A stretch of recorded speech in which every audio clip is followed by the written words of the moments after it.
রেডিওতে কাজ করার জন্য কেমন ভয়েস দরকার? তোমার ভয়েস কি রেডিওর জন্য অ্যাপ্রোপ্রিয়েট, না তোমার ভয়েসটি রেডিওর জন্য একদম ঠিকঠাক নয়? কি করে বুঝবে? জাস্ট এই ভিডিওটি দেখে নাও, তাহলে কিন্তু ক্রিস্টাল ক্লিয়ার আইডিয়া হয়ে যাবে তোমার যে রেডিওতে বা ভয়েস আর্টিস্ট হওয়ার জন্য কেমন ভয়েস দরকার আর তোমার ভয়েস কতটা ঠিকঠাক তার জন্য। দেখো, একদম মন দিয়ে পড়ছো, ভয়েসের ডিফারেন্ট ক্লাসিফিকেশনস রয়েছে। কারোর রয়েছে ব্যারিটোন ভয়েস। ব্যারিটোন ভয়েস তাকে বলে অমিতাভ বচ্চন, কবির বেদি, যাদের ভয়েসটা একটু বেশ, বুঝতে পারছো কি বলতে গেছি, প্রচণ্ড গভীর বা বেস থেকে যাদের আসে তাদেরকে বলা হয় ব্যারিটোন ভয়েস। আবার রয়েছে হাস্কি ভয়েস। হাস্কি ভয়েস যেমনি আমরা রানী মুখার্জিকে বলতে পারি, রানী মুখার্জি গলাটা একটু ভাঙা ভাঙা টাইপের। আবার অনেকে কিন্তু বেশ সুদিং ভয়েস থাকে, যেরকম লতা মঙ্গেশকরের।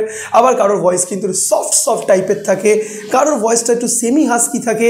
এরকম ডিফারেন্ট ক্যাটাগরিজ অফ কিন্তু ভয়েস দেখা যায় বা মানুষের গলার স্বর হয়ে থাকে। দেখো, তোমাকে এটা বুঝতে হবে যে গলার স্বর কিন্তু এটা আমাদের হাতে নয়, এটা ওপরওয়ালার থেকে আমরা জন্মসূত্রে পেয়েছি। So you can't change your voice. তো মেন টপিকটি হলো যে রেডিওতে কাজ করার জন্য বা ভয়েস নিয়ে কাজ করার জন্য যখন কি টাইপের গলা হলে একদম ঠিকঠাক। এবার একটা জিনিস তোমাকে মাথায় রাখতে হবে যে টেলিভিশন এবং রেডিওর সঙ্গে বেশ কিছু ডিফারেন্স রয়েছে। টেলিভিশনে একটা আস্ত মানুষকে তুমি সামনের থেকে দেখছো, তার ভয়েসটা যদি খুব ঠিকঠাক নাও হয়ে থাকে, সেক্ষেত্রে কিন্তু তার বডি ল্যাঙ্গুয়েজ, তার অ্যাটিটিউড, তার পোশাক আশাক এগুলো তাকে ব্যাকআপ দিয়ে দেয়। কিন্তু রেডিওর ক্ষেত্রে কি, সেখানে তো মানুষটিকে দেখা যাচ্ছে না, সেখানে শুধু শোনা যাচ্ছে। তাই শোনার জন্য কি প্রচণ্ড অমিতাভ বচ্চন, কবির বেদি টাইপের, শাহরুখ খান টাইপের কি প্রচণ্ড অ্যাট্রাকটিভ ভয়েস হতে হবে? উত্তরটা হলো একদমই না। এখানে ভয়েস বলতে বোঝানো হচ্ছে তোমার কথাটি অপোজিট পারসন কত ইজিলি ক্যাচ আপ করতে পারছে, বুঝতে পারছে। মানে ফর দ্য এক্সাম্পল, আমার ভয়েস কিন্তু খুব সুন্দর নয়, উল্টে ঠান্ডা ঠান্ডা লেগে গেছে, গলাটা অলরেডি একটু, বুঝতে পারছো, খিচখিচ হচ্ছে ভেতরে। কিন্তু খেয়াল করে দেখো, প্রায় 3 মিনিটের কাছাকাছি হতে যায় ভিডিওটি, তুমি এখনও ভিডিওটি দেখছো বা শুনছো। কেন? কারণ আমার কথাটা তুমি রিলেট করতে পারছো, তুমি বুঝতে পারছো। তাই তোমার কথা যদি দর্শক বুঝতে পারে, তোমার কথা যদি অডিওবেল হয়, এটা যদি ক্লিয়ার থাকে, ক্রিস্টাল ক্লিয়ার থাকে, তাহলেই কিন্তু রেডিও বা কিন্তু যে কোনো অডিও প্ল্যাটফর্মের জন্য তোমার ভয়েস একদম ঠিকঠাক। বাট এখানে আবার ম্যাটার করে যায় মাইক, তুমি কী টাইপের মাইক ইউজ করছো। মাইক টেকনোলজি এখন কিন্তু অনেক ম্যাটার্স করে। তুমি যদি একটা ভালো, যদি একটা ডাইনামিক মাইক বা একটা কন্ডেন্সার মাইক তুমি যদি ইউজ করে থাকো, যে মাইকটা অনেক বেশি সুন্দর করে ফিল্টার করে তোমার ভয়েসটিকে পরিবেশন করছে, সেটা তোমার ভয়েসটাকে আরও বেশি অ্যাট্রাকটিভ করে দেয়।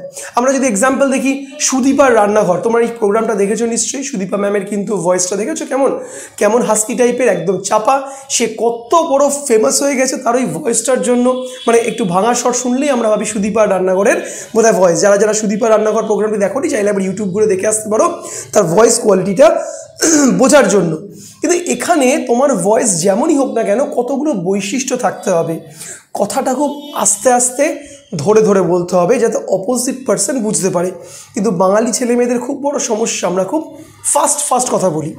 সেকেন্ড হচ্ছিল, তোমার ভয়েস নিয়ে কাজ করতে গেলে তোমাকে প্রত্যেকটা শব্দ যেটা তুমি উচ্চারণ করছো, সেই উচ্চারিত শব্দটিকে তাকে অনুভব করাতে হবে। মানে আমি যদি বলি আজকে তোমাদেরকে আমি, আচ্ছা একটু সহজ উদাহরণ দিই, বাইরে ঝিরঝির বৃষ্টি পড়ছে, তাই আমার মনটা খুব রোম্যান্টিক হয়ে গেছে। তো অডিয়েন্সকেই ঝিরঝির বৃষ্টি এবং রোম্যান্টিসিজমটাকে অনুভব করাতে হবে তোমার শব্দের মাধ্যমে। তুমি কীভাবে বলবে, বাইরে ঝিরঝির বৃষ্টি পড়ছে, আর তাই কি জানি কেন মনটা বেশ রোম্যান্টিক হয়ে গেছে।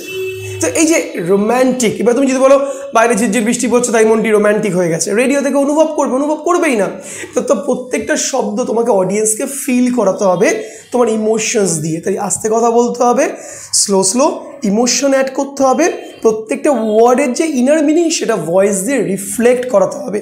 এবং থার্ড এবং লাস্ট টিপ হলো ভয়েসটা প্রত্যেক দিন আমাদের যে রেয়াজ, রে গা মা, এই প্র্যাকটিসটা তোমাকে রোজ করতে হবে। এতে ভয়েসের ক্ল্যারিটি অনেক বেশি বাড়ে। মানে আমি প্রচুর চেষ্টা করে, আমি নিজে করে উঠতে পারি না, কারণ হলো প্রচুর ক্লাসের প্রেশার থাকে সকাল থেকে রাত্রির পর্যন্ত। আর তোমরা যারা ছাত্রছাত্রী স্টুডেন্ট যারা রয়েছো, অত চাপে নেই, প্রফেশনাল এখনো হয়ে ওঠোনি, তোমাদের জন্য গোল্ডেন চান্স, বাড়িতে প্র্যাকটিস করে গলাটাকে ঠিক করে দাও।